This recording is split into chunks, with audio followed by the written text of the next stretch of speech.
Dispensary. You know, Oh, yeah. we don't. I figured, how can I really start the show off on a hot note? And there's nobody better than having John here. How we doing, man? Oh, yeah, doing great, So great. can I Having a lot of fun. can I tell the story? Can I break the ice for the audience? Sure, why not? I have known you for about a year now, off and on. Yeah, and that's true. I did. And quite honestly, it's because I would go in to buy my Aero Pro Pod, pay me, and I would go in, talk to John, and all of a sudden, I found out you were a magician. Surprise! This is so cool. How long have you been practicing magic? Well, I still practice it, but I gave my first public show when I was 9 years old, so that was many, many decades ago. Okay? 2. Oh, More 5. than that. Okay. Yeah, a long time. Over 50 years. So how when you first started, what really drew you in? Actually, a couple of things. Comic books and seeing a magician on TV. Really? Okay. Who'd you see? It was magician Mark Wilson, and he was a pioneer on TV magic, and so I thought that was really cool. I thought, wow, he's doing impossible stuff. I'd like to do that shit. That's awesome. And now, when did you get started? 9 years old was your first time around Yes. the horn, and now did you do okay? Yes, my Grandma's Senior Citizen Club were very, very kind to me. I love it, man. And now, Yeah. how did you evolve your craft throughout the years? Because it seems like with all the new evolutions in technology, there's people doing new adaptations of magic and new types and new forms. But for you, what's it been? Yeah, well, I'm more of a classic type magician. Uh-huh. I mean, not afraid of technology at all, of Right. course. I utilize it in some of my shows. But a big trend lately is with smartphones. A lot of people, a lot of magicians are using their smartphones for magic. Well, I do not, at least not at this point, but who knows? Yeah, I'm not ruling it out, because if I see something, I'm like, hey, that's cool. I'll go for it, man. You know, Right. I have no boundaries, basically. Well, and honestly, when you're performing, what's it mean for you to kind of do some of these things where you're making a child really start to think and just be amazed, and not just children, but of all ages, really bring out the child and everyone when you start performing. Well, kind of hit the nail on the head there, because magic is suspending disbelief. It's like you're being drawn into a world of wonder. I think there's two basic ways that people kind of view magic. Yeah. One, they look at it as a puzzle. They're trying to figure it out, which is fine. I mean, I think that's natural. Mm-hmm. People do. The other one is they get drawn in. It's like that suspension of disbelief. They just enjoy the mystery of it and stuff. Yeah. So that now, as far as I'm concerned, I really don't care how it's done. It really doesn't matter to me. To me, I said, hey, if this is fun, if it looks like a good mystery, boy, I'm all for it. That's really cool. And now, do you do events throughout the community? I do. I used to spend all my time on the road. I used to be on the road 10 months out of the year, touring throughout the country. Years ago, I performed on cruise ships. I've done corporate events, community events, all is sorts it like of stuff. comedy, where you have to change your your routine or performance based on where you're at location-wise? If you're going through the Bible Belt or the Rust Belt, do you ever change it or tweak it? Yeah, I don't think the Bible Belt would like me too much. Probably not. Yeah, Same here. yeah. For people that know me, they're like, you have a point there, John.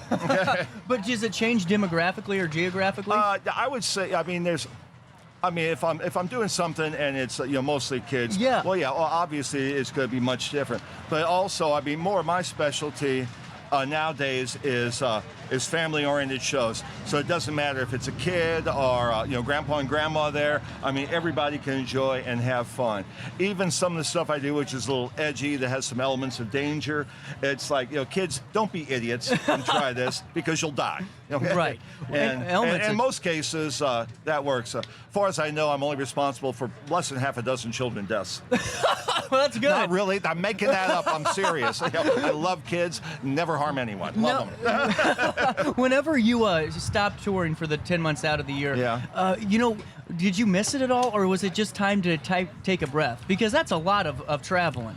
It's still a big adjustment. Yeah. To be perfectly honest. I have a great life here. I love this community. I love this area, but it's a big change from being on the road all the time, and I was pretty much chasing the sun when I was doing that. And I got to see. I performed in every state except Hawaii. Really? Yeah. Alaska too? Yeah. Actually, for Alaska, I rode my motorcycle up there.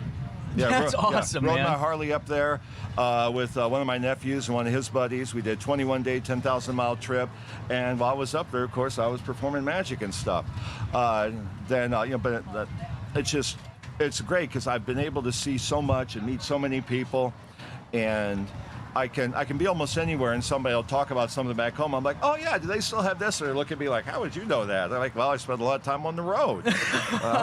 And going forward, can Sure. folks reach out and maybe book you for a few gigs? Do you still do that type of Oh, work? absolutely, yeah, I still do. We recently sold out a couple of shows at a theater in Hillsboro. I put together a show. Professor Longhair, another magician and college friend of mine, we put together a show called the Magical Mayhem Show, which featured another magician from here in Alton. Well, I know we're in Godfrey right now, but close enough. Louis LaFicus. So the three of us teamed up for that weekend of shows at a theater in Hillsboro.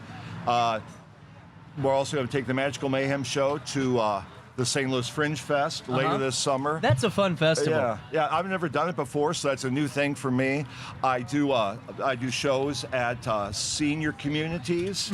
Yesterday, I was at Keystone, a new senior community in Glen Carbon. They have is that the Magnolia Commons? Yeah, too? that's a beautiful facility. It is absolutely beautiful. The people were wonderful. So I do that. I mean, I do. Halloween and Halloween through Christmas is a very busy season because we're doing all sorts of shows. Maybe a little scarier stuff for Halloween and a little more joyous stuff for Christmas, of course.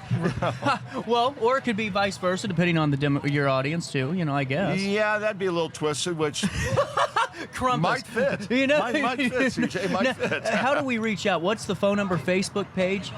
Yeah, it's there's the John Johnson Magician Facebook page. I have johnjohnsonmagician.com. My site's currently down. I was doing some updates to it, but it's going to be back up within the week. 618-671-7422. My number's everywhere. It's on the Facebook page and stuff. So I consider myself for what's worth, a public figure. Absolutely. And so that's no problem throwing a number and stuff out there. That's further than what you're getting from me, folks. I can tell you that much, Got it. What the? Got it. Sorry, just a little snack. Is that a bug? Not anymore. We're rolling around top of the hour right here at Village Dispensary. John Johnson Musician Facebook page. Stop by Village Dispensary. Hang out with John and all the amazing cultivators. Oh, wait, you can't go anywhere yet. Take me through Village Dispensary. Why do you like? What's your favorite part about being here today? The sights and sounds of it. Well, it's just awesome because this joint is so no pun intended. That's part of my live read. I mean, it's very much community-oriented. Like, so we have this big event going on here today to celebrate the official grand opening. There's great prices, great specials. Everybody is just so helpful, so nice, and not everyone had a background in this industry. So the ones that did come in, they learned very fast. They're up on it. We've had great training. It's just, it's just a great, friendly, low-key, chill-out spot, and all sorts of wonderful products. Absolutely. Yeah. Speaking of which, that's just one of them. I think there's we have between 900 and 1,000 different cannabis products. Are you serious? Yeah. I did not realize it was that vast. It's nuts. Then what are you doing? Get your butts down here. Village Dispensary's open. They want you to come in, enjoy their grand opening, ribbon cutting in a couple of minutes. It's 12:01 right here on RiverBender.com, Roku TV, daily show live from Village Dispensary. Comes back your way next.